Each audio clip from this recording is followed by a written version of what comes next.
Why don't we get started? Good morning. My name is Carl Gershman. I'm happy to welcome all of you here. As everyone knows, NED is primarily a grant-making institution, but we also have the International Forum and the Journal of Democracy. And in a sense, NED, in the field of democracy assistance, NED is the point at which theory and practice, research and grant-making and activism come together. And we hope that the kind of research that is conducted by the International Forum and through the Journal of Democracy informs what we do on the ground in our work. I certainly find that it helps me understand the kind of very complex problems that we're working on. And, in a sense, none of the problems are more complex than the issues we're talking about today, to try to understand these transitions and to understand them in a comparative way. Last summer, we were fortunate enough to hire Chris Walker as the new executive director of the International Forum.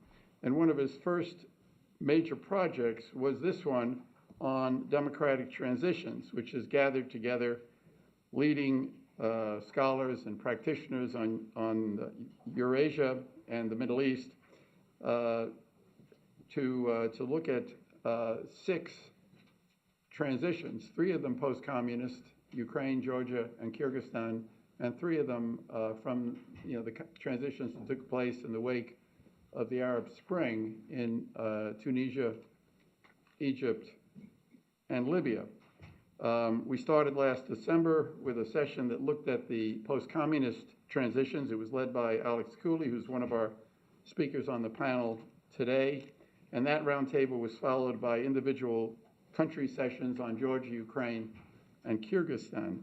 And then we shifted to North Africa with a roundtable that focused on the regional dynamics in the Middle East. And North Africa was led by Dan Brumberg and followed by individual country sessions on Egypt, Tunisia, and Libya.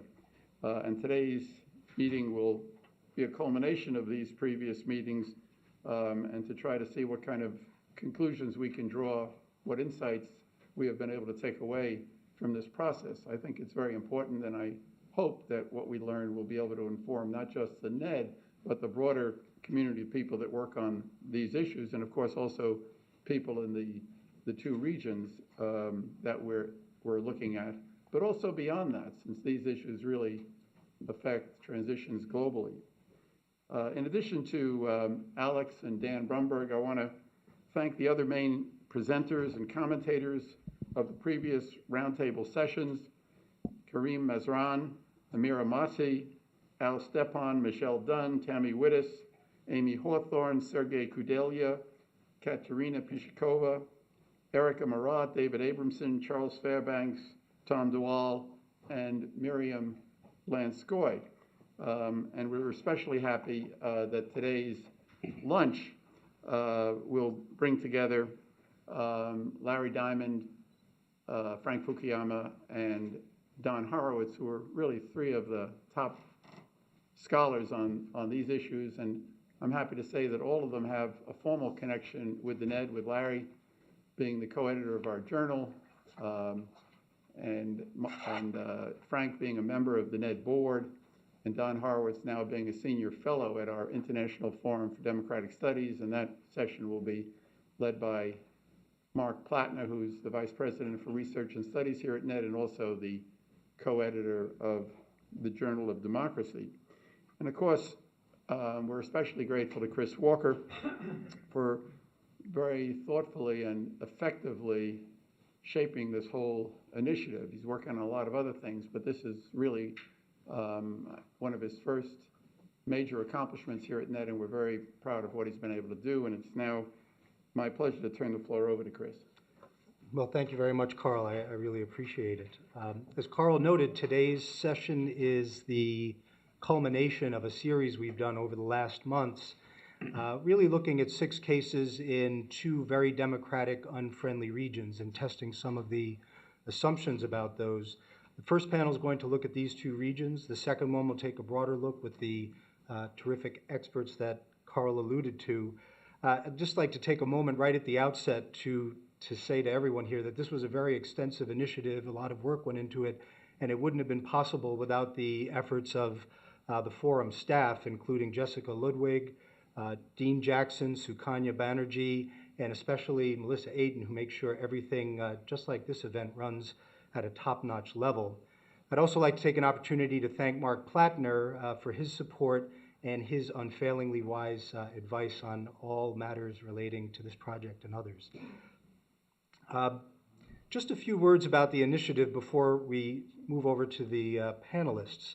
Say, the context of this discussion is happening in the larger context of the evolution of thinking on democratic transition since the fall of the Berlin Wall. And at that time, if you think about the Soviet satellite countries of Eastern Europe, they had many serious challenges to confront. Decades of communism had corroded the public space, subverted opposition politics, and profoundly suppressed independent civil society. Corrupt command economies had sucked initiative from societies that over time had become unable to deliver public goods at home and to compete in an increasing globalized world. By many measures, prospects for achieving democratic reform seemed decidedly unfriendly, looking from the vantage point of late 1989. At the same time, Poland, Hungary, and then Czechoslovakia had distinctly important advantages. Their democratic assets, if we can call them that, included, among other things, a history of democracy that could be drawn upon, close proximity to the democratic-friendly European Union, and liberal-minded dissidents, some of whom were unusually talented leaders. And Applebaum has described these dissidents as an alternative elite who had thought about reform in a serious way in advance of political opening, and therefore were prepared, at some level at least, to take advantage of reform opportunities when they presented themselves. Moreover, at the end of the Cold War, no serious challenger to liberal democracy existed in practice or intellectually. You can compare that with the situation today, which is somewhat different. In Central Europe, durable coalitions for democracy enabled a consistent, if at times challenging, push towards governance systems of liberal democracy. On balance, many stars were in alignment for post-communist Central Europe to achieve democratic success, and over the almost quarter century since the start of reforms, it's clear to say that success is quite evident in the countries we now refer to as the Visegrad states. But one of the byproducts of the successful experience of Central Europe has been the seemingly irresistible tendency to use these cases of the Czech Republic, of Poland, for instance, as the frame of reference or benchmark for more recent cases in which authoritarian systems have experienced political openings and a degree of political and democratic ferment. The examples in the non-Baltic former Soviet Union that are known as the color revolutions are a case in point. In Georgia, Ukraine, and Kyrgyzstan, the high expectations of many analysts, journalists, and officials in the wake of the political openings in these countries in hindsight set an excessively high and in many ways unrealistic bar for reform. The same can be said for the cases that emerged more recently in the context of the Middle East and North Africa. Tunisia, Egypt, and Libya elicited similarly high expectations at the time of their openings in the first half of 2011. This is surely understandable, at least to some degree, given the grim state of governance, the depth of the repression, and the lack of economic opportunity that had come to define the region. Reformers within these countries and fair-minded observers outside welcome the prospect of more democratically accountable, just, rules-based, and transparent systems in these settings. But while the uprisings of 2011 seemed to materialize overnight, the conditions that led to them were the result of many years of corrosive authoritarian governance. Therefore, the notion that democratic reforms would be swiftly implemented was at clear odds with the reality on the ground in these places. But for all of the apparent and even acute challenges faced by countries like Georgia, Ukraine, and Kyrgyzstan, and I'd say as well as Tunisia, Egypt, and Libya, they are important ways set apart in democracy terms from their respective regional standards. For example, in regions where systems tend to have no mechanisms for enabling a peaceful alternation of power, all 6 of the countries that we've examined are exceptions to this rule. They all have, to one degree or another, demonstrated the capacity for pluralistic politics and media, as well as vibrant civil society. In the former Soviet cases of Georgia and Kyrgyzstan, they've experienced what can only be described as considerable tumult in the years since their political openings after their respective revolutions, but have recently shown signs of democratic maturity. Ukraine is slightly different in this respect, but I would say even despite the crackdown of the Yanukovych period, the consolidation of authoritarianism in Ukraine will undoubtedly be challenged by the country's civil society, media, and a society whose expectations have changed since 2004. Possible democratic renewal in Ukraine will depend in large measure on the depth of the resilience of civil society and news media. The more recent cases in North Africa are quite early in their post-opening phase development, and they're no less challenging. Tunisia has made impressive strides in a number of respects, although it still confronts looming challenges of political violence and religious extremism. Libya is emerging from 4 decades of life under an oppressive and idiosyncratic regime that, among other serious challenges, has produced a new ruling class that's deprived of what we could call an alternative elite. Recent developments in Egypt are certainly dire, but even in this terribly difficult case, given the changes that have occurred over the last several years, the question must be asked whether it's likely that Egyptian society will tolerate again the authoritarian governance that brought it to the brink leading up to early 2011. Or is Egypt, perhaps like the other cases we've examined, cases of countries and systems that are able to resist authoritarianism but not quite escape it? And finally, if we look at the context compared with 2 decades ago, for instance, it's very important to note that the context of the relative strength of authoritarian powers in the regions we've examined has changed. What we've seen since the fall of the Berlin Wall can really be broken into 2 phases. The first saw exceptional progress for freedom and democracy in Europe, as well as other parts of the world, in Latin America and East Asia. At the same time, over the course of the last decade or dozen years leading up to the present time, we've really seen democracy and its values challenged in a variety of ways. One of these factors includes the growing, emboldened, and ambitious authoritarian states that are using political, economic, and diplomatic power in new ways. This includes China, Russia, Iran, Saudi Arabia, in the cases we're looking at. I think it's fair to say that authoritarian power and its values in the non-Baltic former Soviet Union and the Arab Middle East continue to deeply influence political development and are challenging the emergence of democratic systems in all 6 of the countries we've examined during the course of these 9 months.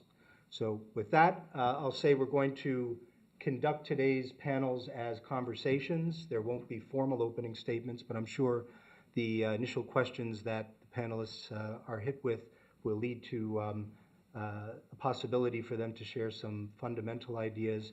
And then we'll take questions from the audience. We'll have about an hour and a half.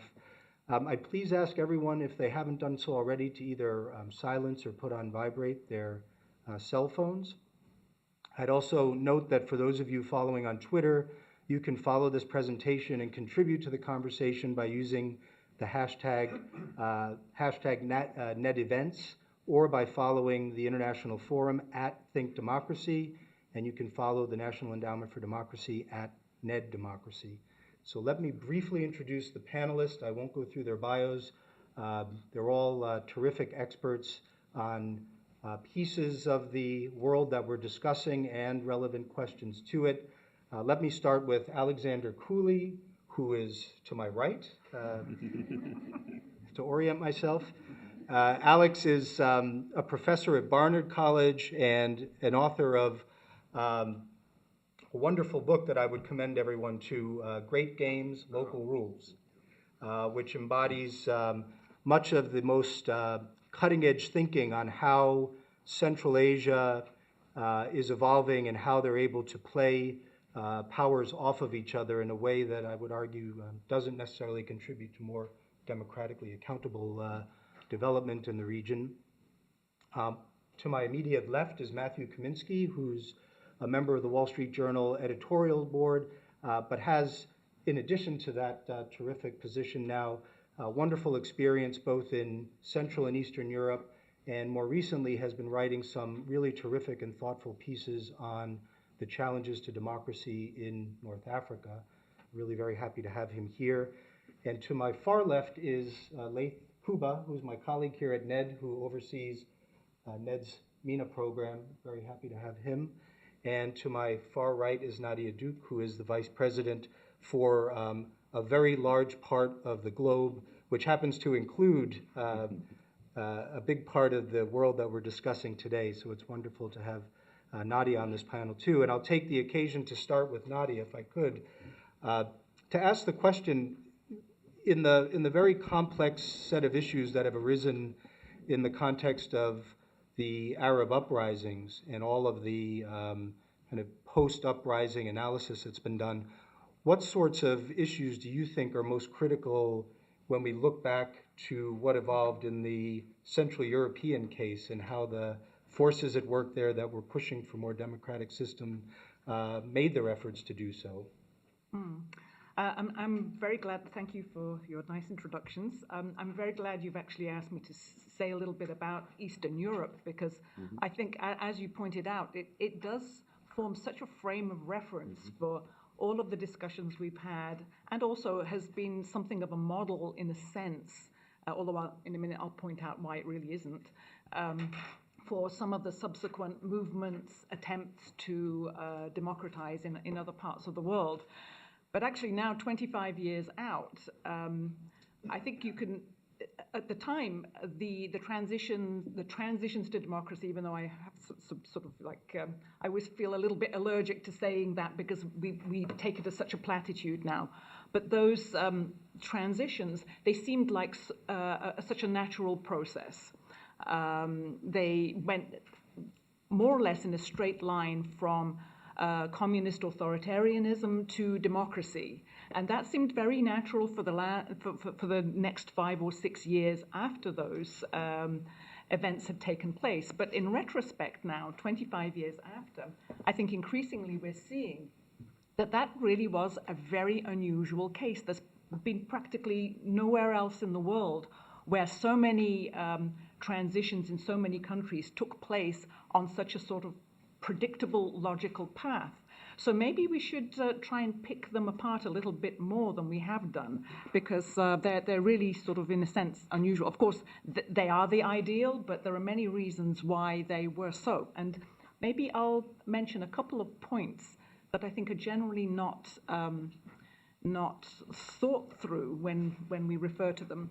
And the first, actually, is that in Eastern Europe in the 1980s, and definitely in the 1970s, because well, I don't see many people around who probably remember 1968, but there was a huge crash and disappointment in having socialism with a human face that was tried in Czechoslovakia, and all of the sort of democratizers, opposition dissidents went into a sort of deep state of frustration in the 70s, which lasted to the 80s. So the movements that they created really didn't have the idea that they were going to topple a government. That was not the aim. The aim, because they assumed that communism was here to stay, that this was going to be a long-term project. The aim of pretty much all of the movements in Eastern Europe was to create a space. And those spaces varied in very restricted, very strict regime countries like Czechoslovakia, for example, where it was very difficult to even assemble more than 3 or 4 people. That space was actually in people's imaginations. Most of us have read Havel's Living in Truth, and his notion was that you create a sort of space around you. You live in truth, even if your next door neighbor or the people around you don't. At the other end of the spectrum, there was Solidarity, the Solidarity Trade Union. And they didn't want to take power either. Their aim was to give dignity and provide justice for workers in the so-called workers' state. And the height of their aspirations was to have a negotiated agreement with the government. And I even remember, and maybe some of the East Europe buffs can remember this too, that there was a sort of spoof newspaper put out by, I think, the Solidarity Underground, Tygodnik Mazowsze, where they actually named some of the leaders of the movement to various government positions. Maybe Matt remembers this. And of course, this was thought hilarious because no one ever thought that this would ever come about. And of course, they sort of brought it out in 1989-90 and said, oh, well, maybe we were mistaken. It did come true. So the result of all of this was a sort of long process of building structures, building a sort of underground network. And I would encourage everyone to think through what the amount of organization it actually takes to print, of course, no Twitter, no internet, the amount of organization it takes to print an underground newspaper. You have to work out where you get paper, you have to work out where you get printer's ink, you have to work out who's going to actually help you. And then it's very easy to tweet a protest slogan, but to deliver a bundle of underground pamphlets where you have to get through 5 police checkpoints is a whole other sort of enterprise. And this encouraged, I think, a lot more working together and created structures that were actually very crucial and provided a certain sense of stability when those breakthroughs finally started taking place.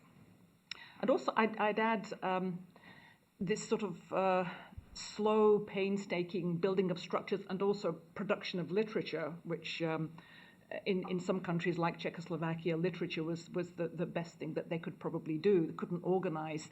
It created a sort of sense of that there is an authority here. There are people who have moral authority. They have suffered. They have personal courage. And also, I would say that the level of personal courage that it took to be a part of these networks provided a sort of bond of trust among a certain set of people that once the breakthrough took place, this was the movement that started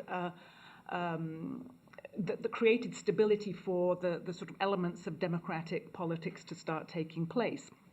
So just one last thing I'd like to mention, because this is supposed to be a conversation, that you can almost sort of trace a direct corollary between the amount of informal movements, informal groups, and civic movements, that they're underground movements, actually, as they were at the time, that there were, and the speed and timing with which the revolution took place, which I would argue holds for later on. In Poland, which had the biggest movement, that was the first to go. Hungary, which already had a sort of type of goulash communism, but also had a group of very well-known group of dissidents, was second. East Germany had a lot of religious groups that were sort of fueling the opposition movement. And then the last two, again, anyone who remembers 1989, the last two were Bulgaria, Czechoslovakia in November, where Karl Gershman and I were a week before the people came out onto the street. That was a very strict regime, but it came later on in the year. Bulgaria and Romania, where there was practically no informal activity going on at all, were the last to go. And I would argue as well, they're the ones that have had the most trouble. I mean, if everyone remembers, the Romania scenario actually was very violent and ended up with the Ceausescu's being put up against a wall and shot on Christmas Day of 1989. So there is a corollary between informal organization and the way it turns out. Anyway, maybe I'd like to hear other people's comments. Thank you very much for that, Nadia. This question of how durable the relationships are and how deeply the roots are grown in advance of the opening when it comes. I think this notion that you can't really predict when they'll come, but the work that's done in advance is critical and related to what happens after. I'll turn to Laith Kubba, if I could, and ask, in that context, what sort of expectations should we have in the context of what's evolved over the last 2.5 years in North Africa? Our expectations, have they been right? Have they been misguided? How should we think about that? Well, thank you again for the opportunity. I'll try to brutally simplify something that is very difficult to understand, to explain in a short period of time. I think somebody wrote, I think it was a a letter to the editor of the Washington Post trying to see the calculus of Syria, and if you want to go through the Middle East and try to understand the events that are there, it's important to adjust our view of it. I think if you're just focused on day-to-day events, actors on the stage, you would miss the real dynamic that is defining the region. So one way maybe to adjust our lenses and look at what happened in the last 2 years in the context of the last 20 years. A zoom out would help. And one fundamental difference, I think, between what happened, of course, in East Europe, there are lots of differences, endless differences, but a couple of fundamental differences. It is a different era, I think, as Nadia was highlighting. The world has changed so much, events are at a much higher pace, and those, I don't have the luxury of doing academic studies on the region. Being at NET, directing a program, we are engaged and we have to make decisions and recommendations on the program. So we have to have an understanding of what opportunities, what potential, what risk is taking place. And this has to be based on some concept of how change can be brought about to the region. So again, part of my understanding is to zoom out and look at the region in the last 20 years. There has been many shock waves in the region that, let's say, shook or brought in new opportunities. Going back 20 years ago when the changes were taking place, let's say the first round of changes in East Europe after the collapse of the Soviet Union, the invasion of Kuwait, the liberation of Kuwait, and then that brought in maybe Oslo, it brought in some changes in Kuwait, it brought in some expectations in the region. And then a second round with maybe new rulers emerging, whether it is in Bahrain, Syria, Morocco, Jordan, and their intention of opening up their system and allowing some space for reforms also added a little bit to the region. And then, of course, came the war in Iraq and the elections that took place and the elections that followed in Egypt and in Palestine, and the withdrawal of the Syrians from Lebanon. All these events have led to opening more and more space and the emergence of more and more actors. So I think when we look at the bigger picture, a lot has been taking place in the last 20 years. It's been accumulating, and depending on how the regimes have dealt with it, there was a lot of building up. I must mention maybe the early drops of rain in the Arab Spring happened in Iran in 2009, because that is an event, again, based on accumulation and expectation and the changing that is taking place in the landscape. So, big picture, what do we have compared to 20 years ago? Well, definitely we have in the region a generation that is there to stay of active civil society. Groups that have been tested, hardened, enlightened by these ideas, they will continue to drive that demand. Currently, they're a bit marginalized in the traditional power push, but they are there to stay. And I think this is a very important reading in the region. A second is a total change in landscape, as Nadia was referring to it, with the digital world or worlds that are now opening up and embracing younger and more people in the region. And this is there to stay. And there has been a number of commitments from governments into changes that are there to stay. There is local elections taking place. There are human rights commissions. There has been the introduction of civic education in many government curricula. So all these are there to stay and they're not going away. And of course, what is there also the demographic pressures that led to all that pressure building up in the region, be it demands, citizens' expectations or demands for more services, or the increase in population looking for employment. All these pressures are real and they're not going away. So yes, and eventually we do have what I guess political scientists talk about in terms of power dependency. We do have powers. We do have those who are already in power, entrenched institutions. We do have a political culture in the region that is not going to go away, that is there to influence all these events. But again, from let's say, a net perspective, from where I look at, when I see the scene, yes, no, let's say, actor, Ned or anybody else, I think, can influence the development in the region. It's quite a complex dynamic, but certainly there are plenty of opportunities and plenty of potential to continue to assist those actors and to continue to influence the outcome. A quick note on how that shockwave that started in Tunisia raised expectations, I would say unrealistic expectations, and quickly maybe delivered too much hope too quickly, and then too many setbacks and too much confusion, all happening too quickly. I think you can look at the impact on the region, especially for political scientists. It will be most interesting to see about 15 or 20 governments or states that handle the pressures on themselves as regimes in different ways. There are those who adopted a totally closed systems, like Gaddafi and Assad. There are those who were trying to keep power, but window dress reforms, such as Egypt and maybe Yemen. And there are those who basically yielded to that pressure as they saw the writings on the wall that change or else, as Morocco and to some extent Jordan.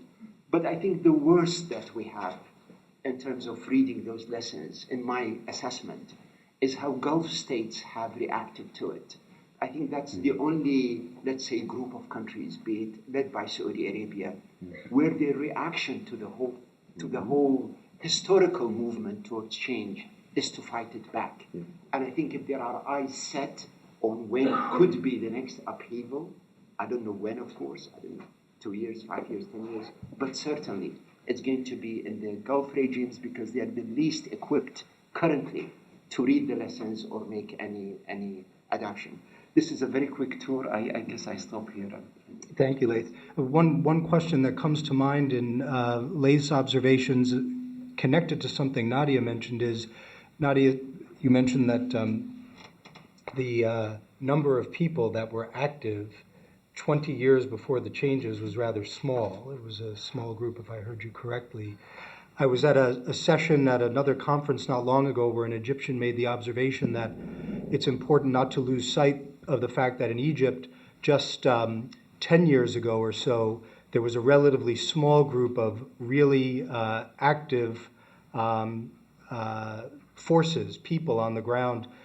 Several years later, that had grown to several dozens, and then, in part due to modern technology and social media, it had grown into enormous numbers. So one of the questions is, sitting in a fixed position in 2013, having a sense of where a country like Egypt is in its evolution. It's very hard to know, but it may be that they're in a phase that will lead to something more organized over time, and we've just seen the earliest part of it over the course of the last several years. Matthew Kamiski, you've had the chance to travel to the region in the recent past, and you've been writing on some of the challenges that are there. When you look from your perspective, what do you see as the kind of better and weaker aspects of the way in which we're looking at the Arab Spring at this point? Well, at this point, as we always are in this town, we can only chew over one Middle East mess at a time. But as I think Syria fades, Egypt, which has really disappeared, at least from my world, in the media, and Tunisia, where all this started. I guess now we put scare quotes around Arab Spring if we feel a certain way about it or not. If we don't, maybe just call it the upheavals. And when you look at those two countries, I just want to very sort of briefly go through these two experiences because they came first for a reason. Tunisia obviously has the most literate, most modern, largest middle class, had the first Arab constitution of sorts in 1861. Egypt, if you read Albert Hourani's really magisterial history of the Middle East, of the Arab world, he was writing in 20 years ago, says Egypt has really the best chance to put in place a representative government one day because it has the history, has a national identity. When they do come back in the news, you will read about deadlock in Tunisia and awful things happening in Egypt. But I think if you look at these countries more closely, you will see a sort of a tale of two Arab countries, and I think they have gone on different paths and will lead to different outcomes. And I want to briefly just go through why I think that's going to happen and what lessons we can draw from both. In Tunisia, obviously, where the fruit seller self-immolated in late 2010. When Ben Ali, the dictator in Tunisia, when he boarded that plane, he took his clique with him to Saudi Arabia. And there was, remarkably, in Tunisia, there was a consensus that built up fairly early and throughout 2011 about we want to do this together. Both people who are more secular, the old establishment, and the Islamists who had been repressed but also had done very well in private business. Rashid Ghannouchi came back from 20 years exile in London. He's the head of Nakhta Party as one of the most prominent Islamists. He said, I want to show the world that Islamism and democracy can coexist.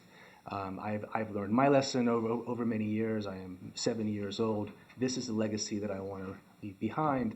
And things went fairly well for the first year. In the elections, Nakhta won plurality but not control. They had to form a coalition with secular parties. Unlike the Muslim Brotherhood, they were willing to form coalitions with secular parties. They started a constitutional convention, and I think they thought out an organized process, more or less. They would have the constitutional convention, then they would agree on the constitution, they would adopt that, then they would have elections. They didn't have 5 elections like Egypt has, and I think that was turned to be a very smart move, and they were on track. Even there obviously were problems. The assassination in February of Chokri Ali, a leader of a small party.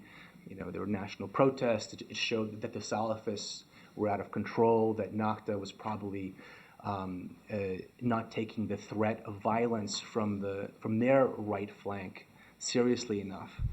And things were going ahead, and when I was thinking about it in June, they were pretty close to adopting a constitution. It wasn't perfect, but there was they'd made compromises. There was no mention of Sharia. They certainly by Arab standards, it was something of a model.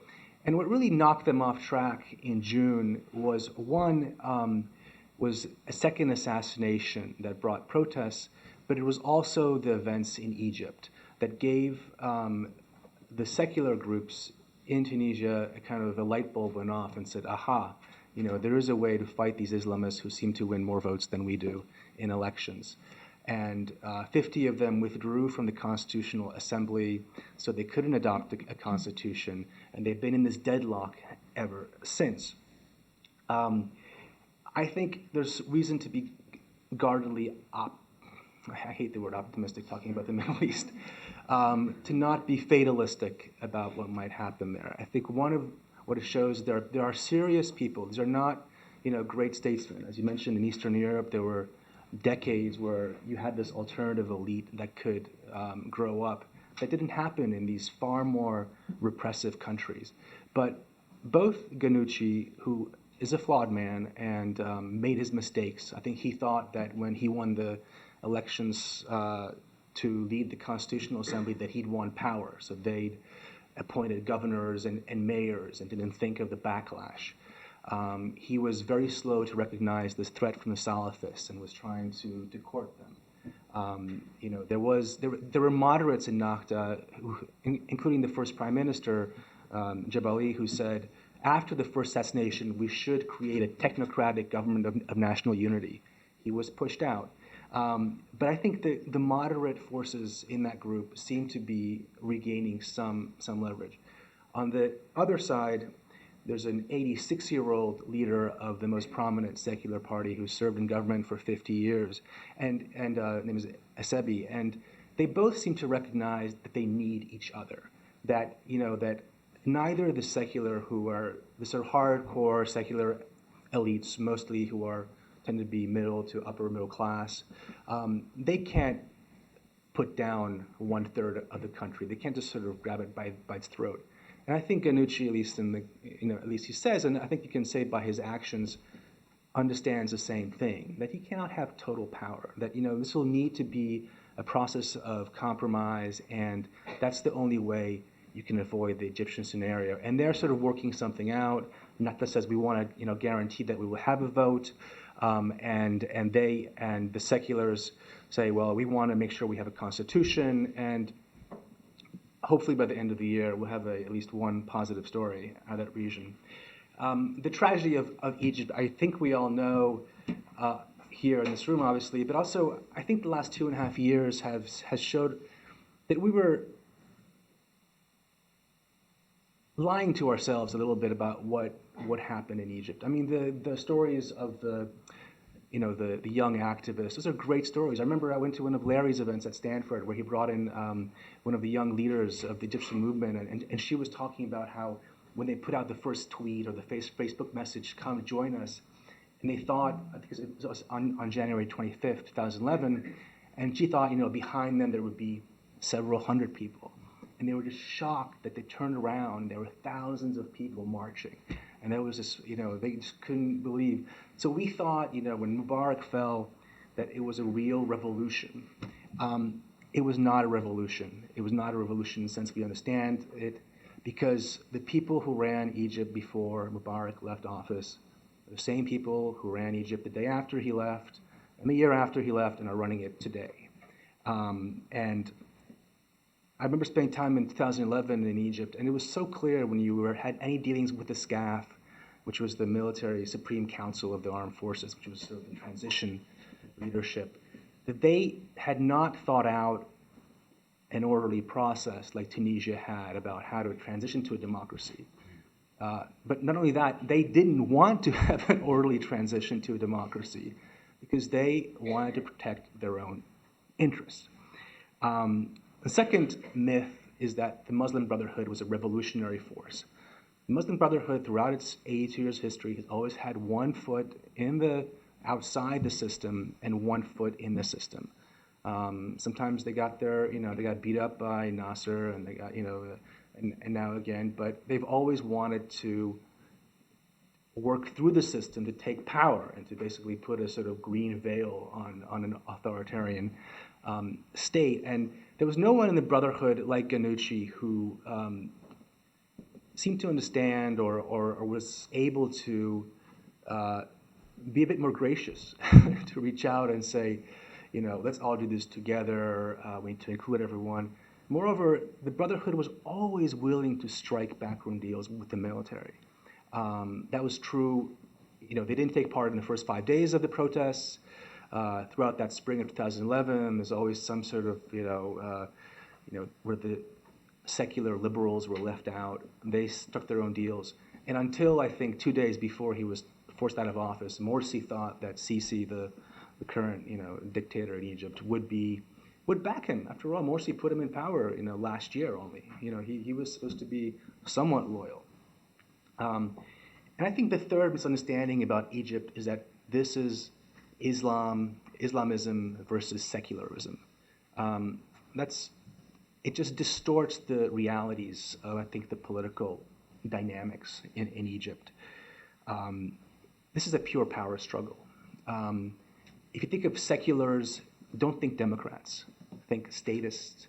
Think old families who have run the country for decades, who are very prominent in business.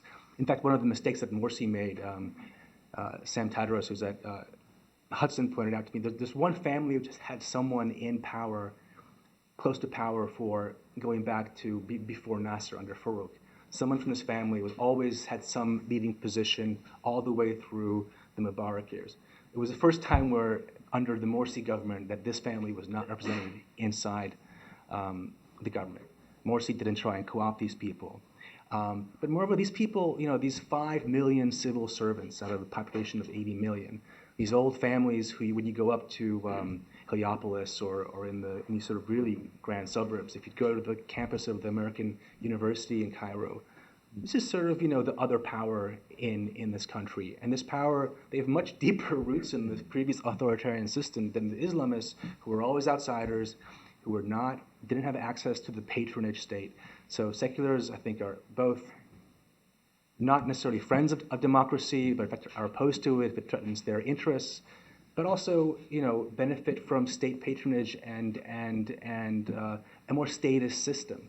And at their better moments before Morsi came into power, someone like Haira Shatter, who's the de facto head of the Brotherhood, could talk about how they're going to, push through free market reforms in Egypt and open up the country, and that'll sort of make it more pluralistic. And lastly, there's obviously a generational struggle, but there's a clear class struggle here. It's city versus countryside. It's people who wear Western clothes and not Western clothes. And in a place like Turkey, Erdogan with his mustache, he came from the Varosh, these sort of poorer neighborhoods of Istanbul. He was an outsider, and he knew that the power was the old secular families in Istanbul. But he didn't sort of poke them in the eye. He co-opted them.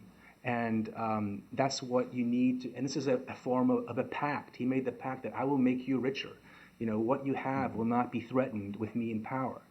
And he succeeded, at least for the first 10 years before he became a bit more authoritarian.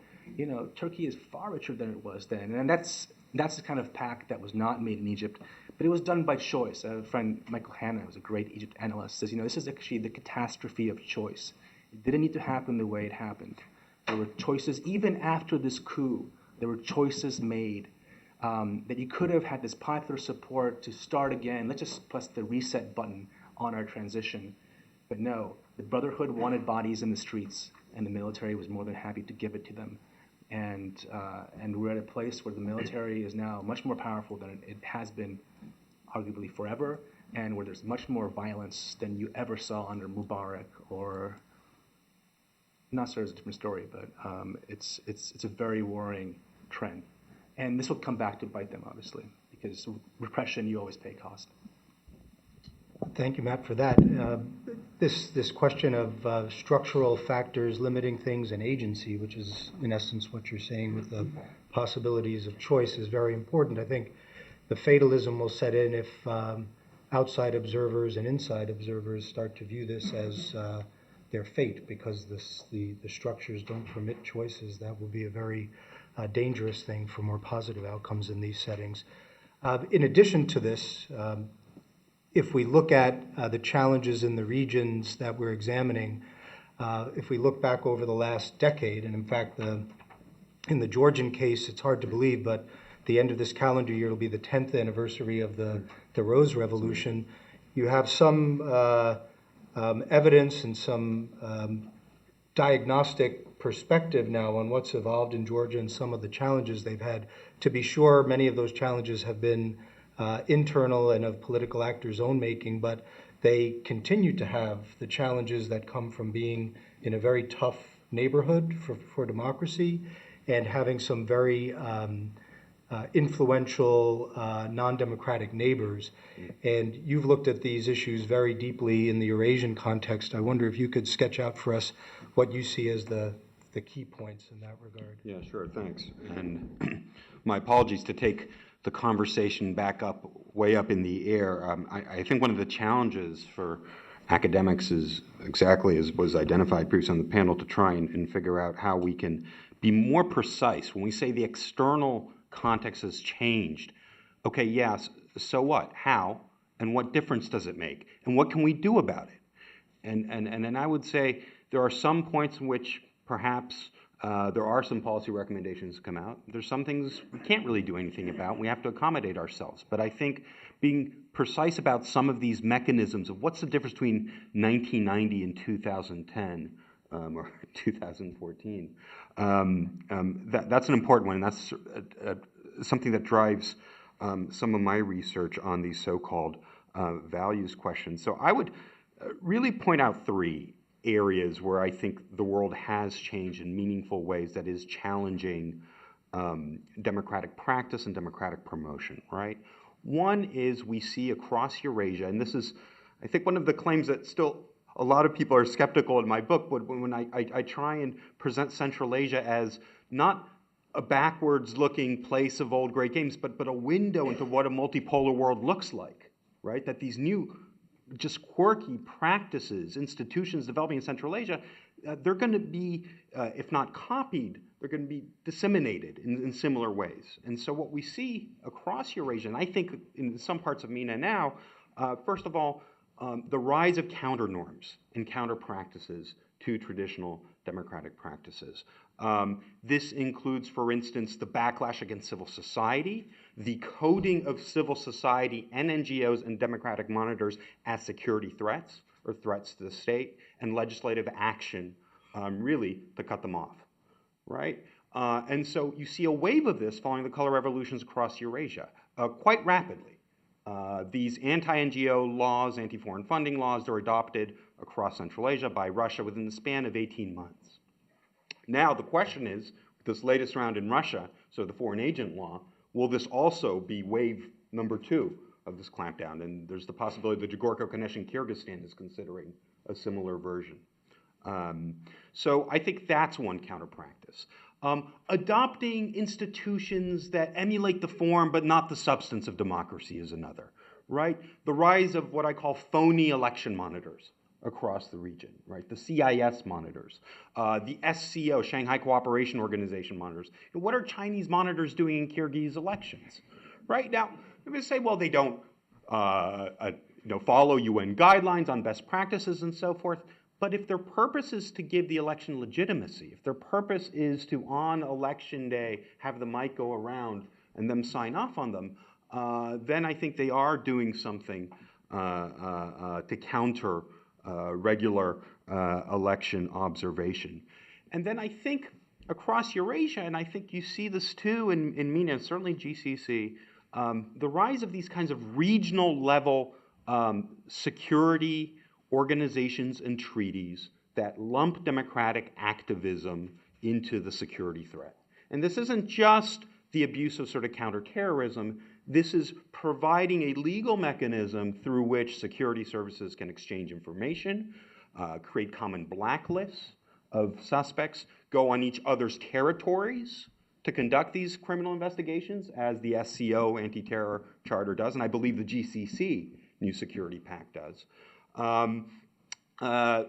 These kinds of information sharing exercises, the targeting of social media within these new security organizations, right? One of the new CSTO initiatives, the lessons of the Arab Spring for the Central Asians and governments and Eurasia has been to not deal with grievances, but cut off mobilization, right? How do we cut off mobilization? That's the threat, right, as perceived by these governments. So all this basket of countermeasures, counter practice has been codified as number 1.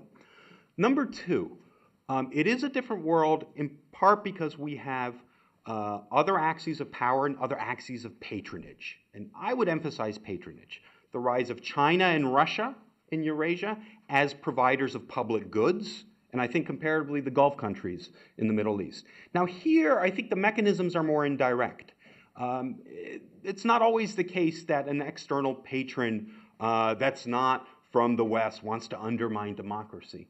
But the effect is, in offering an external source of funding, of soft loans, of development loans, of infrastructure, it allows breathing space for elites and also disproportionately advantages certain elites over others. And many of this funding and many of these deals take place in a very untransparent way. Now, this doesn't mean that external patrons always receive what they're promised, right? Russia gave an emergency $1 billion loan to Belarus and thought that Minsk would recognize Abkhazia and South Ossetia. They didn't, right? Just as, President Bakiyev in Kyrgyzstan didn't shut down the Manas air base in 2009 for his loan.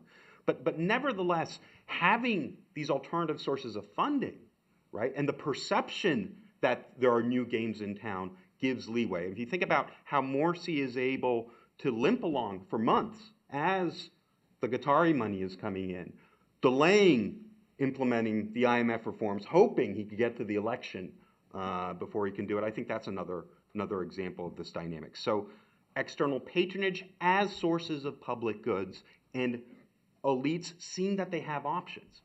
Now, at the ground level, this allows government officials to pare down conditions that are associated or traditionally been associated with funds, and also signal to publics, hey, we have choices. We don't have to throw in our lot with the West. I think the best example of this is in Turkey with Erdogan's statement about Europe and the SCO. It's a remarkable statement saying, we don't need to be negotiating with Europe. We have the Shanghai Cooperation Organization that we're now members of. Now, I would submit to you, and I know we're on the record, that the Turkish Prime Minister doesn't really understand the SCO, or actually what it does, or its meager accomplishments. But the SCO is a symbol. It's a signal to the domestic public. We have options that are new, that are dynamic, that are perhaps richer than this discredited, almost patronizing sort of European model. Final area is, I think, the rise of external patrons. The final area where I see differences is the global media environment and its effects on Western credibility.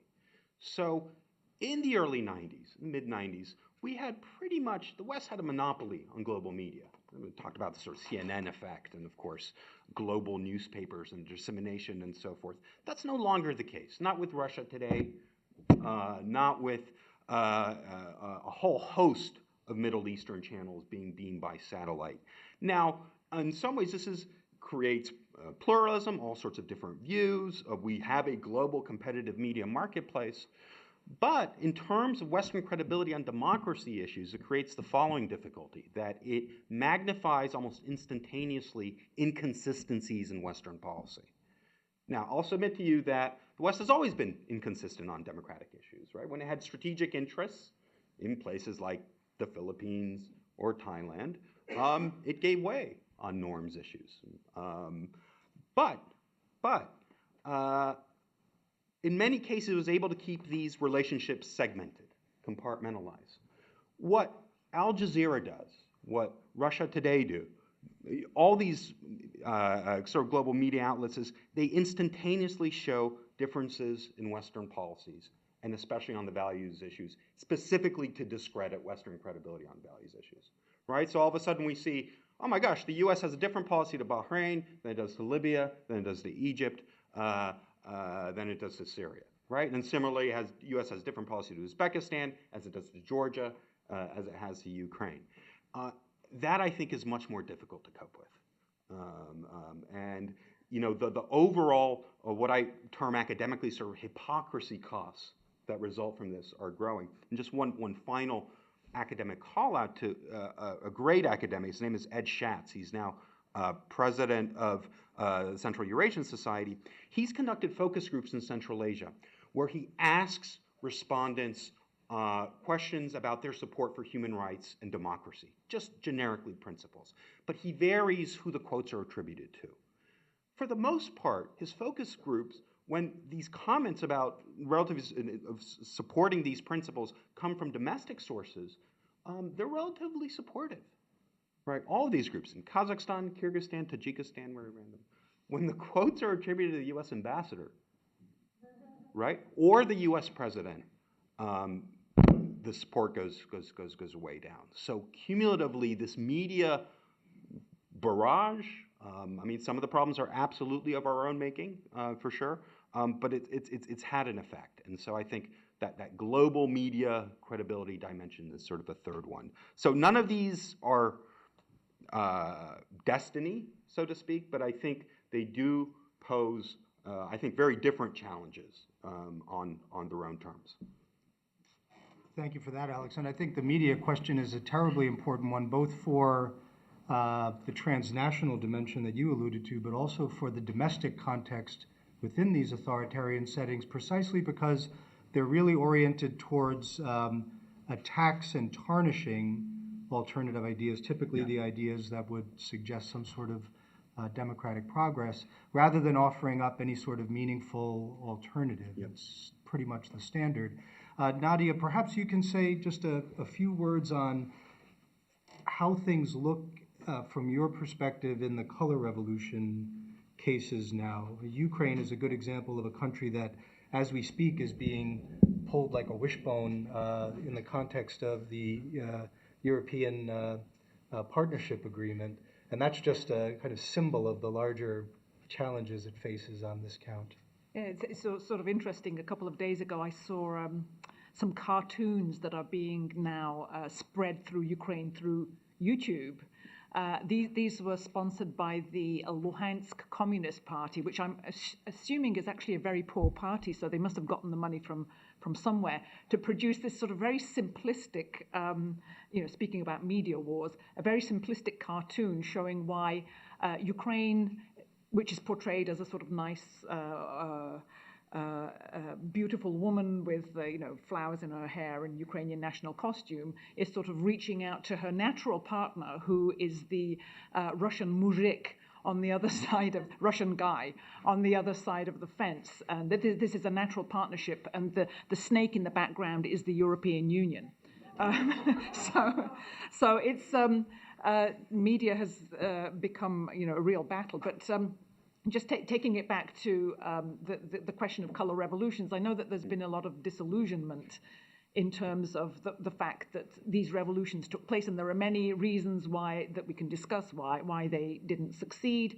However, I still come back to the sort of positive elements, that one of the reasons why the so-called color revolutions took place in the places that they did, which was Ukraine, Georgia, Kyrgyzstan, Moldova somewhat, was because they had strong civil societies carrying this movement forward. What happened the day after is open to debate a bit.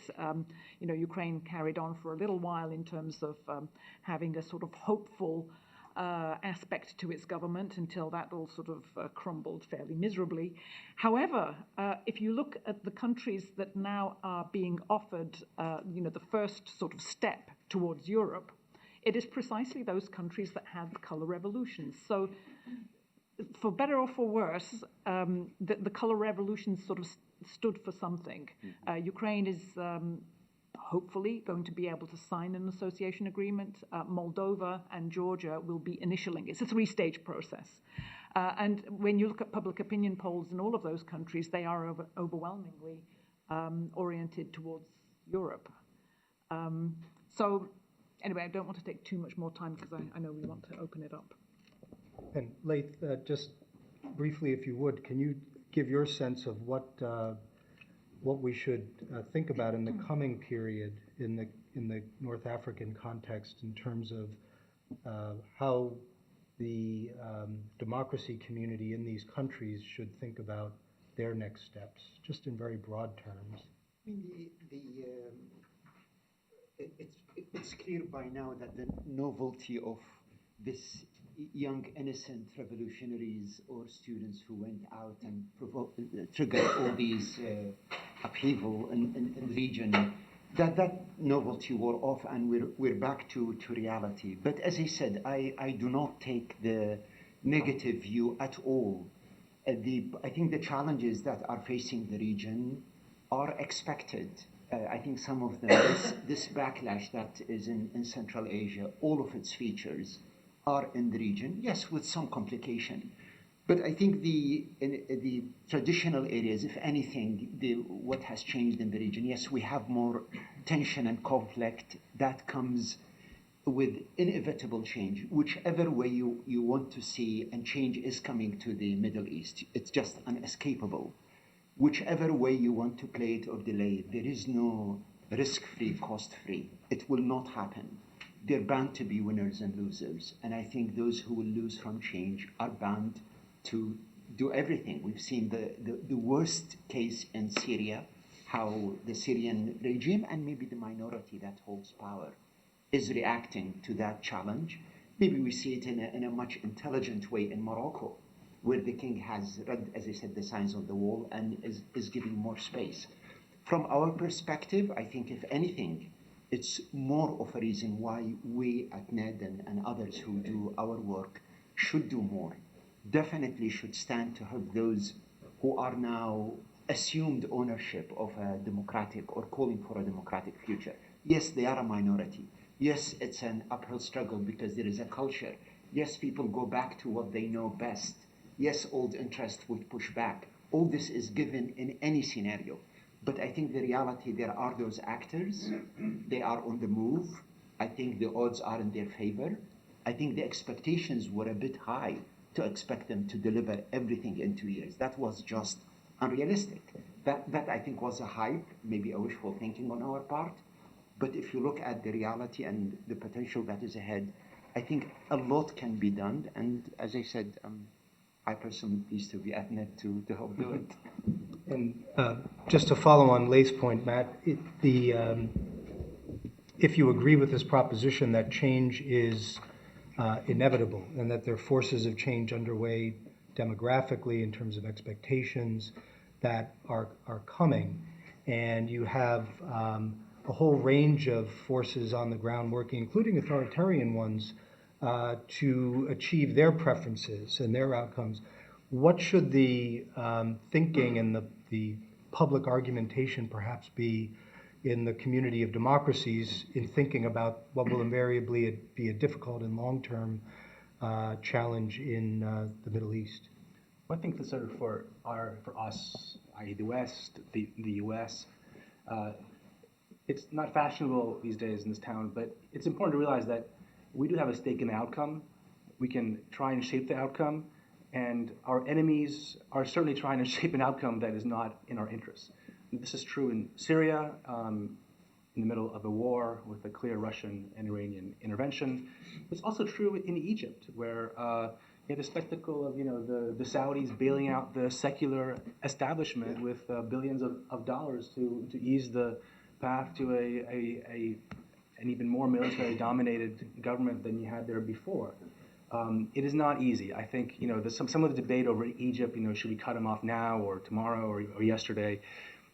We don't have, our leverage is obviously quite limited in Egypt. It didn't help that we didn't have a clear policy from day one. It was muddled. It was muddled under Bush, obviously. Connie Rice went there 1 year and said, you must do democracy, and then 2 years later we sort of dropped that push. We had the U.S. ambassador in Cairo in 2009 cutting off direct support for NGOs because that annoyed Mubarak. So some leadership here would be helpful to at least spell out that we actually do want to see this happen, and there are certain carrots we can use. But in terms of military, I think that's actually a different story, and that's a very hard call, because if we cut that off, then we'll feel good, but we'll have lost any leverage that we had over these people. And in Egypt especially, I think this is an existential battle for these people. So, and ironically, we had more of an influence over the Muslim Brotherhood than we do over the military, but it's just very hard to shape events in such a messy and important domestic struggle. So we have about a half an hour for questions. I kindly ask that you identify yourself, and if you have a panelist you'd like to direct the question to, let us know. We have a question here to start. I'm Manazaf Kami, Women's Learning Partnership. We work largely in Middle East, North Africa. I have a question mostly to Laith and Nadia, but whoever wishes to.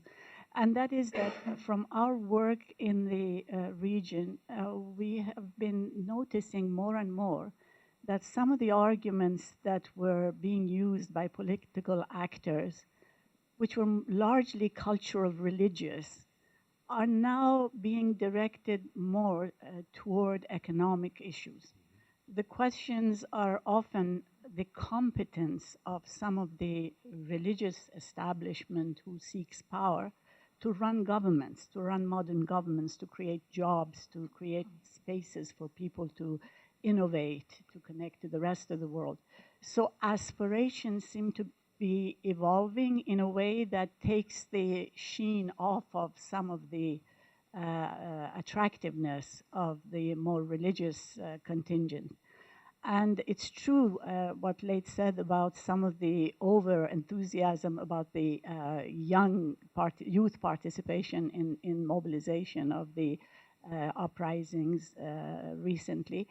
But the fact is that that generation seems to have more and more of a role in determining what's going to be people's aspirations. And that happens to be partly social cultural, that is largely the role of women involved in the public space, and the other is just the aspirations for a comfortable life, for economic issues. I just wanted to see what your reactions are to that, and how do you feel that the seemingly changing aspirations, or at least articulation of those aspirations, may have in the formation of civic societies, stronger civic societies and democracy? Thank you, Manas, for raising the issue. Of course, I mean, on such panel, one cannot go into detail in terms of mapping out the complexity of the challenge in every country. But that is one of the main drivers for pressure and for movement, and will continue to push the region towards reforms. It's a little bit more complex because the issue of basically seeking better services and better economy and better opportunities is really in the context of other issues, very political. You have, in addition to the traditional forces that had kept power, that does not want to give any of it back, you have new actors, basically traditional, as you call them, Islamic forces, maybe some with an ideology, some simply more disruptive. You have the lack of capacity, real deficiency in the region in addressing the issues. You don't see many think tanks mapping out what the challenges are. You don't see many institutions that can facilitate forums for exchanges on conflict resolution and reconciliation. There are lots of deficiencies. But as I said, a more detailed mapping out of what is needed would identify many areas where help becomes critical. It is certainly not about day-to-day events and actors, but also it is not simply about development and services. There is a lot in between. And as I said, that makes the challenge of NED and other organizations really focusing in more detail, trying to break down the actors in every sector and the challenges. And as I said, this is a brief response, but I think a more focused response would require a much closer look. Excuse me.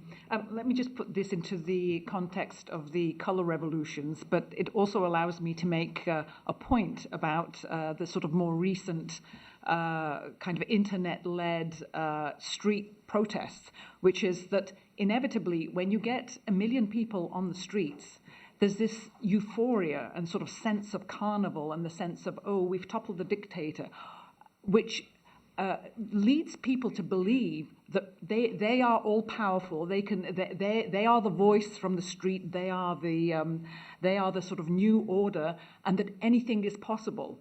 And I think anyone who's been in that sort of situation has actually felt it on their skin.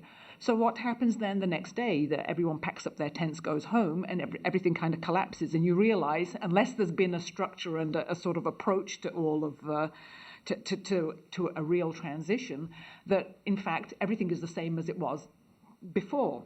So I would say that actually this has provided a sort of cold shower for the countries of the former Soviet Union that have gone through these color revolutions, and particularly I'm thinking of Ukraine, which is the best example that I know.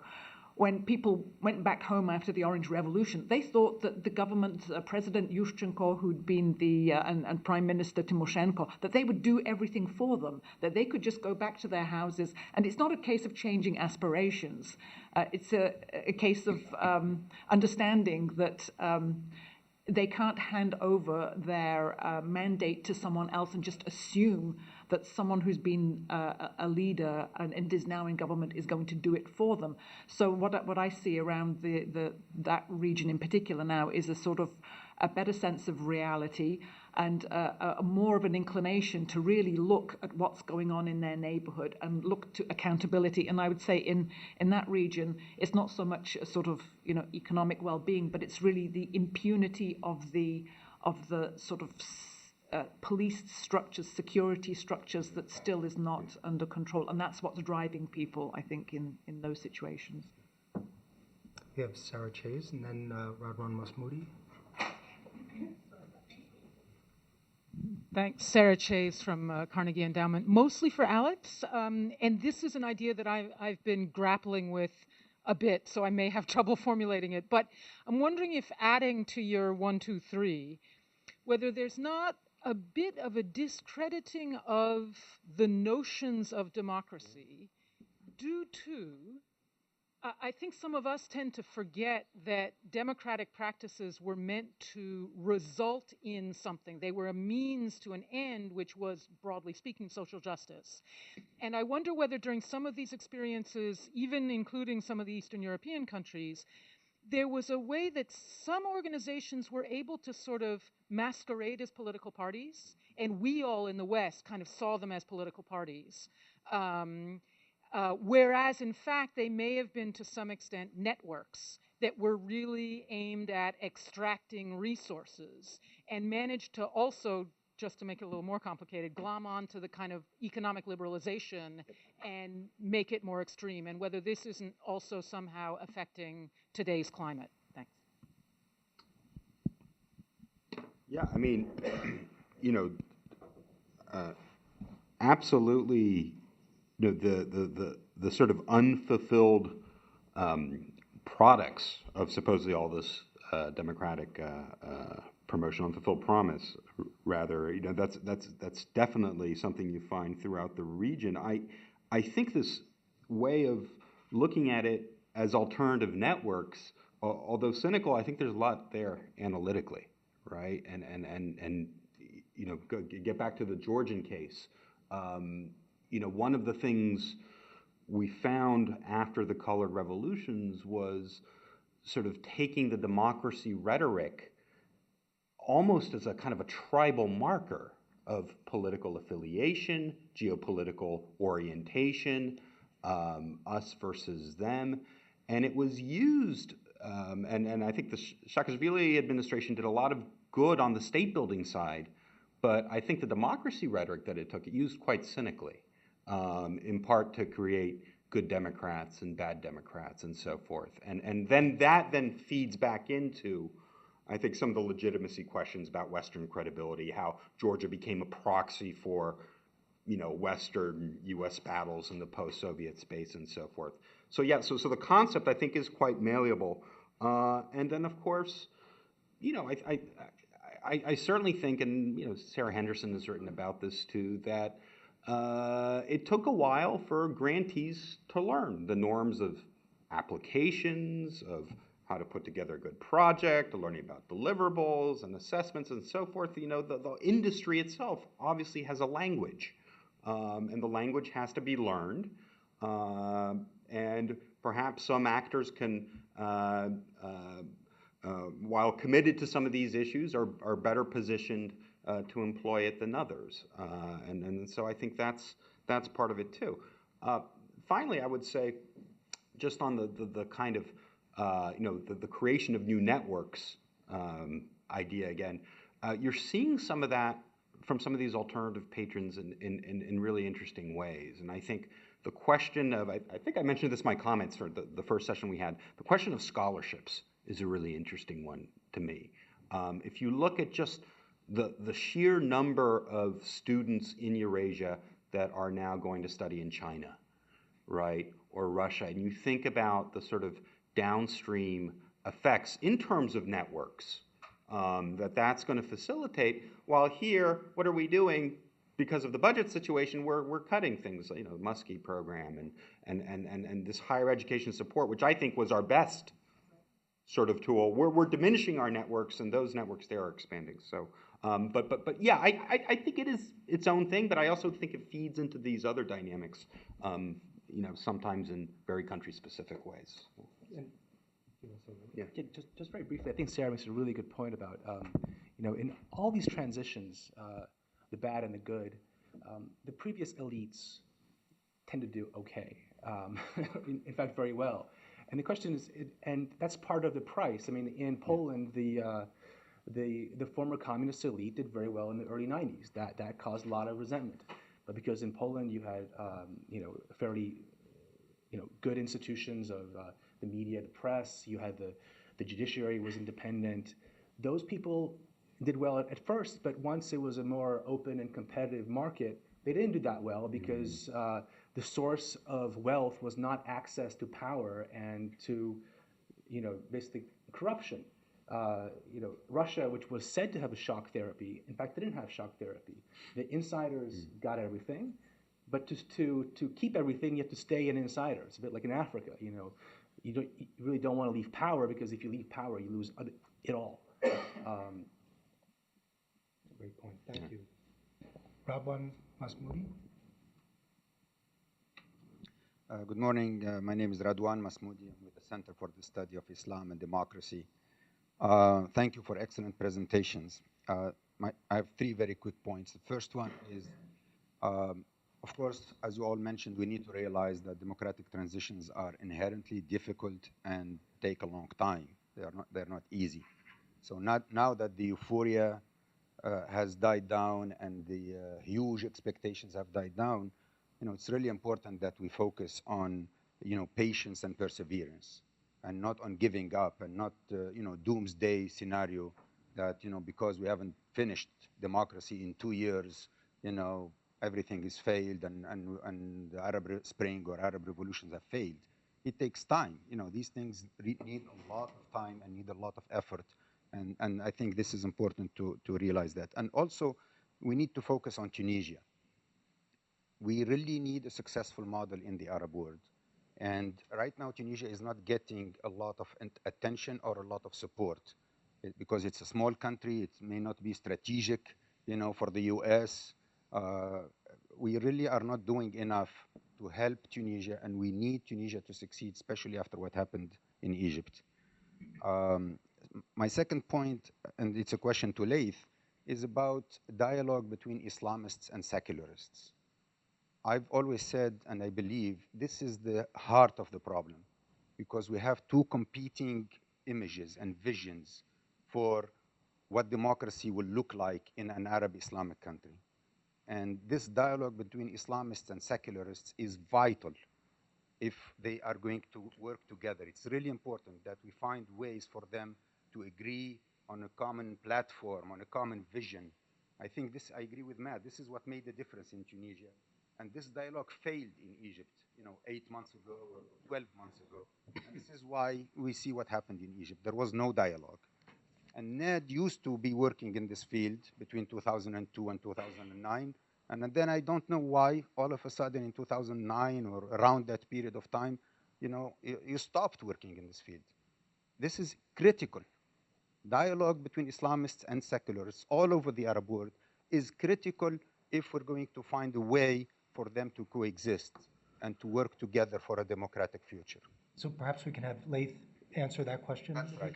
if that's all right. And the third last question is to Matt, who is a journalist. I want an answer. Did we green light the coup in Egypt or not? If we did green light the coup in Egypt, then we don't have any more credibility to talk about democracy.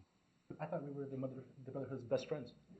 Well, because if we green lighted the coup in Egypt, we basically killed democracy in Egypt. So why don't we have Laith answer the first question, and if you choose to return to that one, you're welcome to. Get on the cell phone with President Obama. Thank you, Ridwan, and certainly I share your sentiments on both how important Tunisia is and the fact we need to do more there. And I also share your sentiment on that we need to do more in that specific area of dialogue. A simple short answer is I wish we have the capacity to do more. We have maxed within our limited, very much within our limited resources, both staff and funds that we have, spread very thin, trying to catch up with all the challenges. And as I said, not simply because I direct the program, but both the staff here and the partners in the region are doing fantastic work. I think Tunisia and Morocco are making progress and can become very much a shining light for the rest of the region. Morocco very much in the background, gradually doing it. Tunisia, all eyes are set on Tunisia, that this is a real transition, and we all hope, and I was in Tunisia like 2 months ago, and hopefully I'll be there again. I think the more, I must not at all mislead myself or the audience here to say that the issue on dialogue between Islamist and secularist is simply a dialogue between Islamist and secularist. The context is so complex. We have today political Islam and the Muslim Brotherhood and others. We have Al-Qaeda with all its franchises and jihadist groups who, by the way, are benefiting from the chaos in Egypt today to recruit more young people who are angry and lost. We have a Salafi movement who is basically growing culturally as an obstacle to modernity. And we have all this taking place in the context of regional powers using religion, be it Iran or Saudi Arabia, to spread influence. So I cannot narrow down the solution to a dialogue between secularists and Islamists. I think the challenges are, as I said, on this limited panel, is just difficult to try to map out and go into more detail. But this is just, I thought I'll mention that. Briefly, the NSA hasn't sent me yet the transcript of the Dempsey-Sisi conversation, but so I don't know. But I wish that the U.S. was as influential and as engaged and cared as much about these countries as people in these countries think it does, and the power that it has. And second thing is, Morsi was a failure as a president. He had no power, no credibility, and one mystery is, why didn't the Brotherhood revert to its usual risk-averse policy and strike some sort of deal? Clearly, the U.S. was there trying to mediate some sort of deal. Someone, undercut it, whether it was the military or the Brotherhood, which just decided that we're going to take a stand here. We don't know. And no one can give you a firm answer, because those people are actually now in jail, so you can't ask them.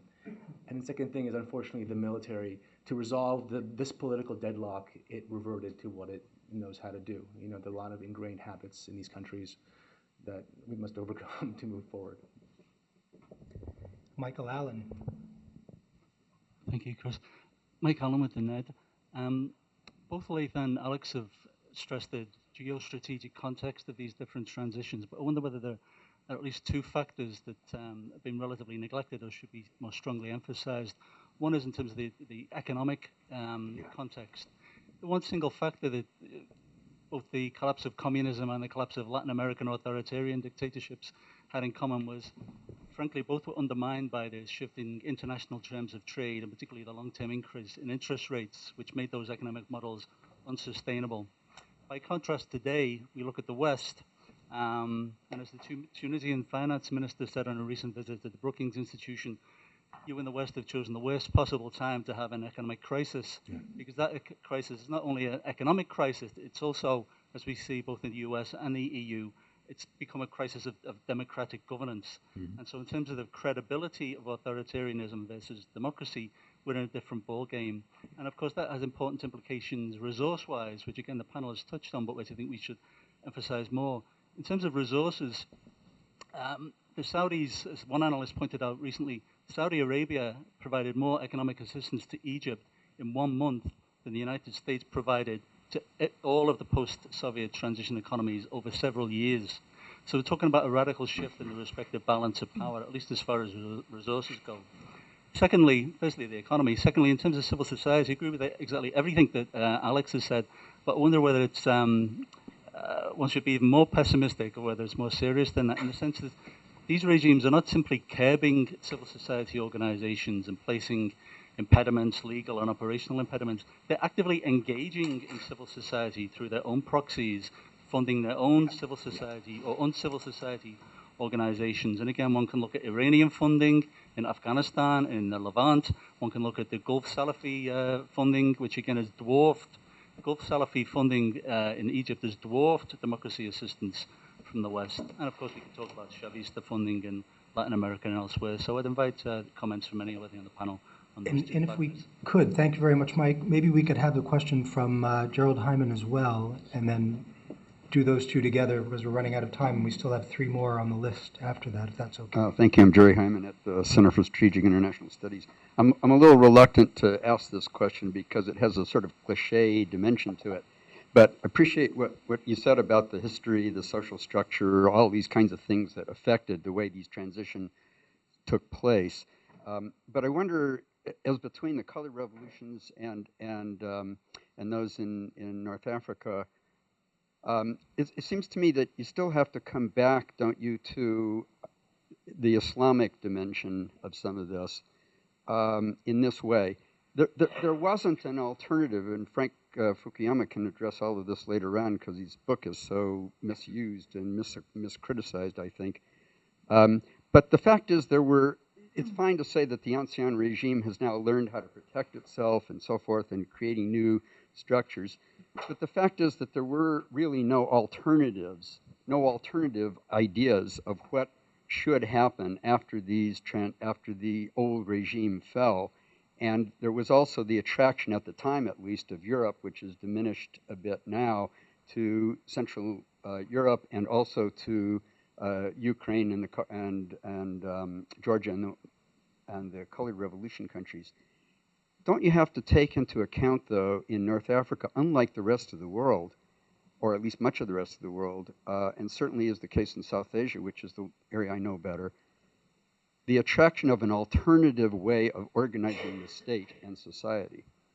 And that was never the case in Europe or in Eurasia, but it is in North Africa. And the variations, I realize, among the Islamists themselves of how to organize an Islamic state is important to recognize, so they're not all in the same bucket.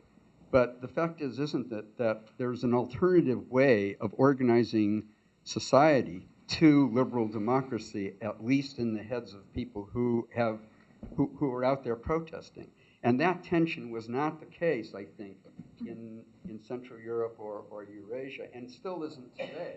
It's one thing for the authoritarian regime to reassert its own power, create new NGOs, et cetera, but it's not proposing an alternative vision of the state. And it seems to me that is a not unimportant factor in how these, quote, transitions, if there are to be transitions, are taking place in North Africa. And I just wonder if you could address that. I realize other people have asked that question as well. So we have this important question of what the societies in North Africa might be aiming at, in essence. What I'd suggest is if any of the panelists want to address either Michael Allen or Jerry Hyman's questions, we'll then take the 3 other questioners I have on the list at once and use that as a wrap-up since we're running out of time. I'll address both quickly. I think, Jerry, on that question,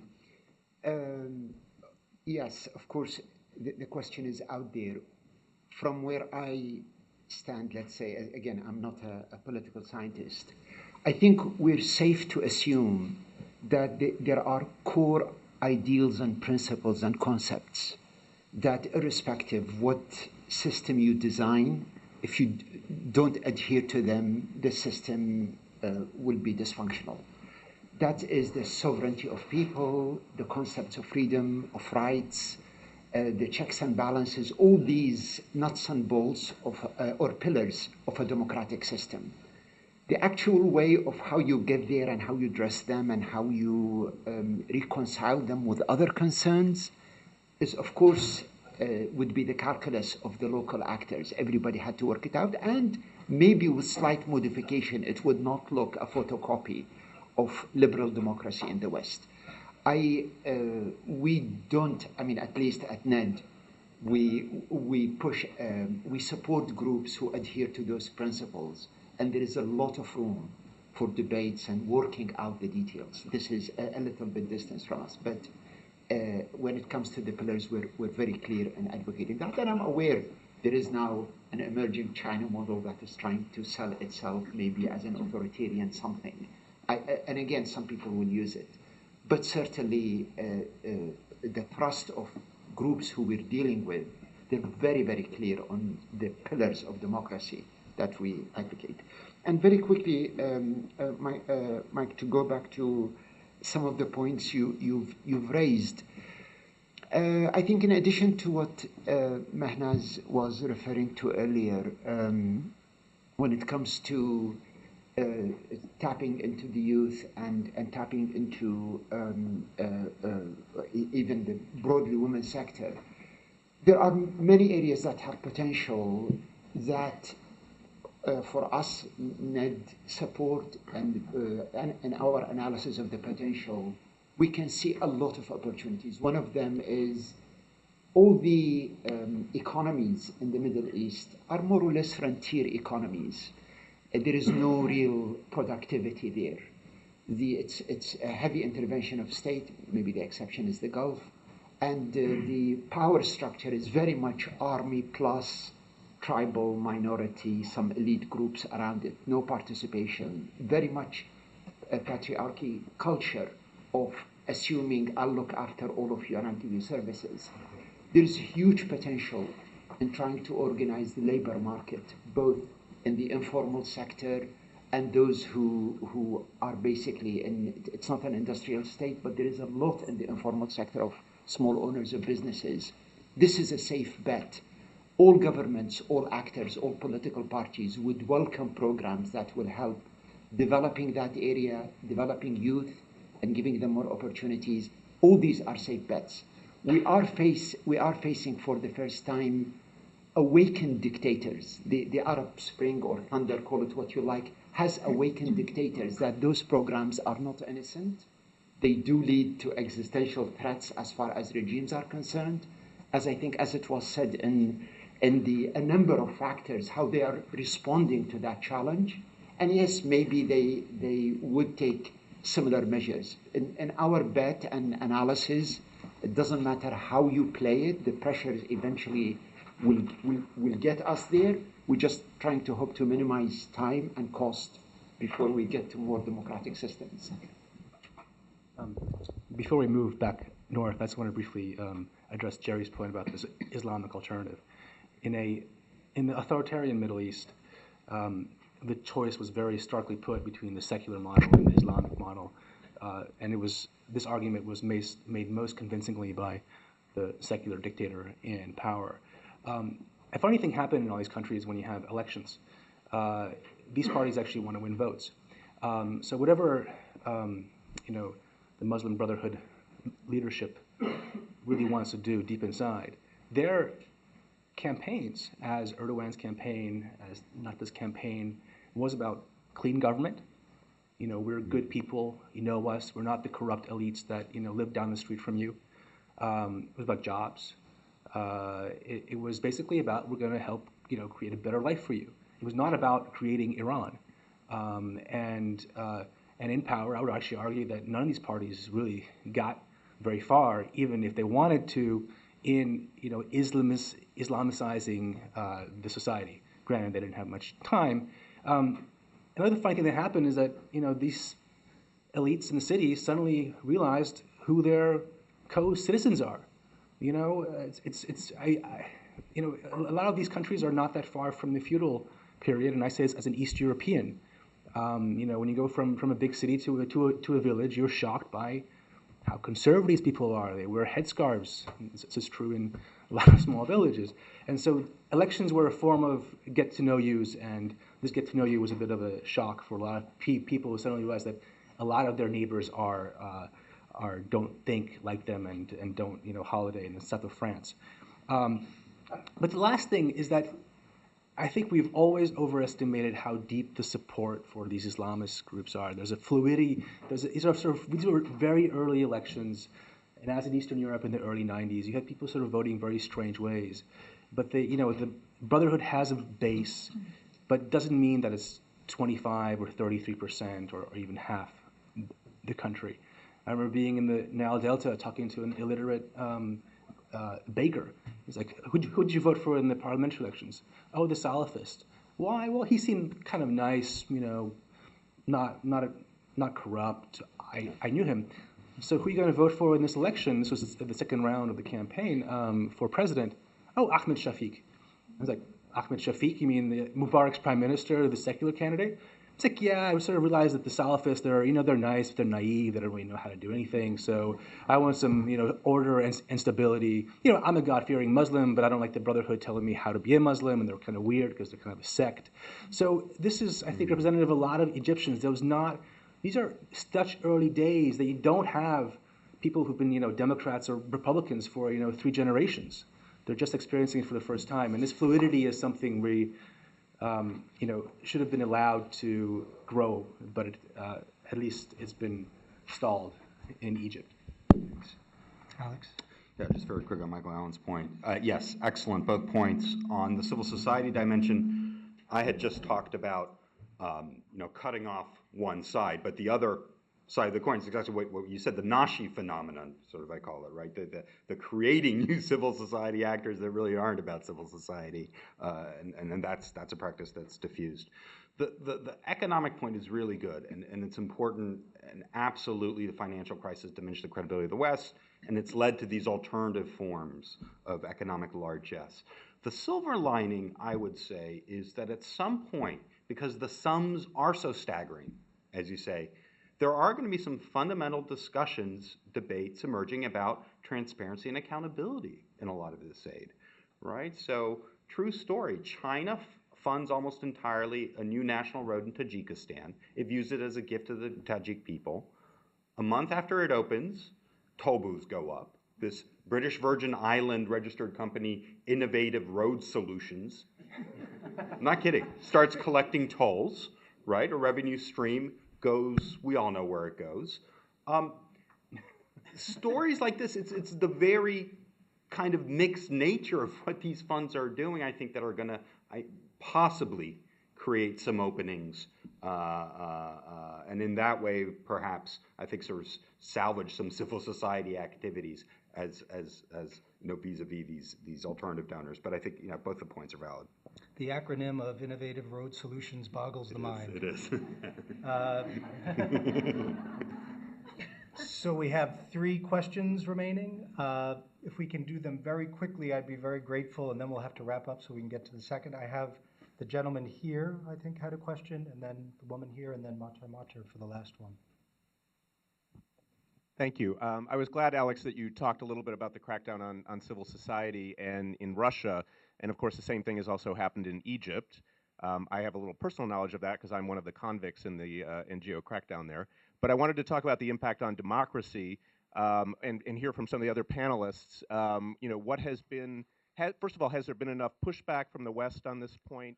Is there anything we could be doing that we're not? And finally, what is the impact on organizations working for democracy both inside and outside?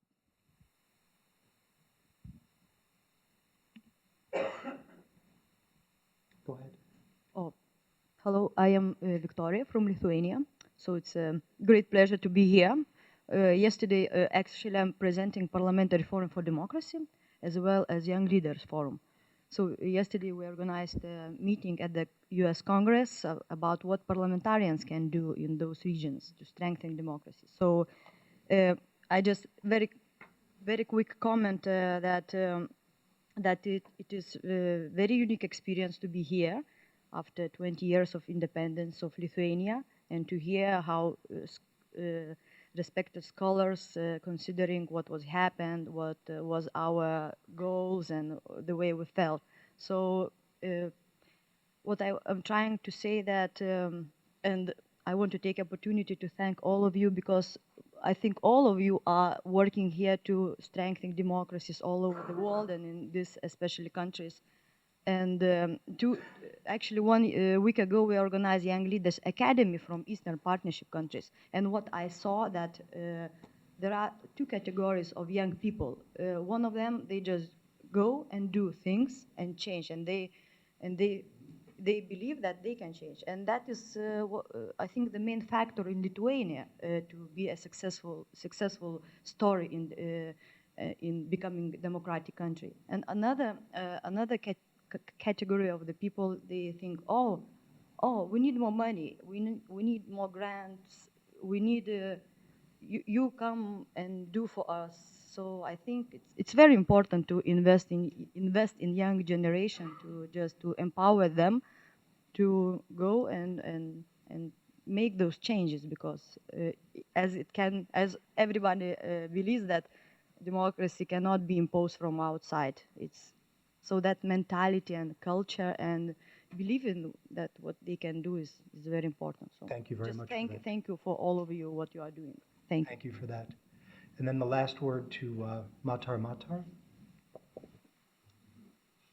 And Matar, if you could keep it brief, I'd be grateful. Sure. I'm Matar, former MB from Bahrain. My question is about the role and the influence of the GCC country. My question to Alex.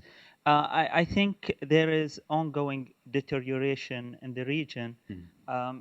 2 years ago, I was arrested, and President Barack Obama at that time, he called for releasing the moderate opposition leaders from the prison. I got released. Just 2 days ago, a senior member of the pro-democracy movement in Bahrain was arrested, and he is engaged with the U.S. government regularly with continuous meetings and engagement. You raised the issue about the credibility and the influence of the Russia Today and Al Jazeera on the credibility of U.S. government. I think credibility is an important issue even without having Russia Today and Al Jazeera. My question is, what U.S. can do when it comes to the GCC country? Is there a capacity in the GCC country for gradual reform? And with the ongoing challenges that you're facing in the region, does U.S. have a kind of a space and things to do with the GCC countries? What is feasible for the U.S. government to do? Thank you very much, Matar. Perhaps, Alex, if you want to start briefly on that, and then we can have the other panelists share an observation if they'd like on the other questions. Look, very quickly, you're right. The credibility issue doesn't just come down to the global media. I think in Bahrain the issue is known to all. It's the U.S. naval basing presence, right? How that constrains, shapes, of course, the security relationship also with the Saudis in that particular case when they sent forces across. And I think one of the debates that is starting to happen is, would leaving Bahrain actually untie U.S. hands in terms of the kind of leverage and influence that they would have? And that's an important debate, and the answer might be different, right? I mean, Matthew might be right about military ties to Egypt, but the Bahrain case might be different, just like Uzbekistan is different. But I do think that a formal U.S. military presence abroad complicates things in very obvious ways. And so then when you have that, you start parsing what you can do and what you can't do. You distinguish certain military exercises that you can promote versus aid cutoffs that you can't get into. You start drawing distinctions between lethal and non-lethal. You do all this sort of stuff, and I think you lose sight of the big picture, which is this tension over preserving strategic access. Thank you. I'd like to address the point about additional money that is being provided as alternative sources, and also a little bit about what's going on in Russia, and just make sort of one general point. This is what I love about my job here at the NED. Even though I've taken over a couple more big continents, whether the people that we work with, whether they're speaking Spanish, Swahili, Russian, are all a particular kind of person. And I don't necessarily even have to know all of these languages, but I know what they're talking about. There's a sort of inner understanding of what's right, what they want to achieve, who is taking money from the government, and where they want to go. And this is, when you sit here at the NED, you see that so clearly. So the other sources of funding that are coming in, yes, it's true, there will be groups that will take the money. This is something that's actually going on in Russia right now, but everyone is very acutely aware of who is taking money, what they're taking it for. Is this just to sort of, to prevent them from being beaten up a bit more? And there are some groups as well who are doing, very sort of benign civic activities for whom it's probably okay. But everyone is very aware of what the purpose of that funding is.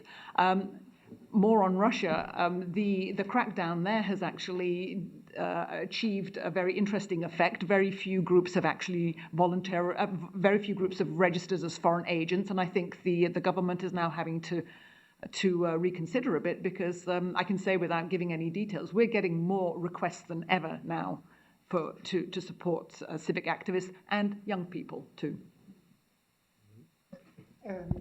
Very quickly, I mean, both Patrick's and Matter's point is, of course, need to be addressed by somebody from the U.S. government. But I can tell you, those forces that are arguing against supporting democracy can give U.S. officials a long list of why you shouldn't support those Democrats. You're opening space for the enemy. Look at what happened, the instability, we need them for security exchanges, etc., etc. You can have a long list, and I don't envy any U.S. official trying to navigate their way through. But what we know for sure is that small interventions do make a difference, that they have to be smart, long-term, persistent. One cannot avoid risk. In fact, risk is there because change, as I said, is just the future that is evolving. You just cannot help it other than equip yourself with the best insights and be persistent about some principles and goals that you want to achieve.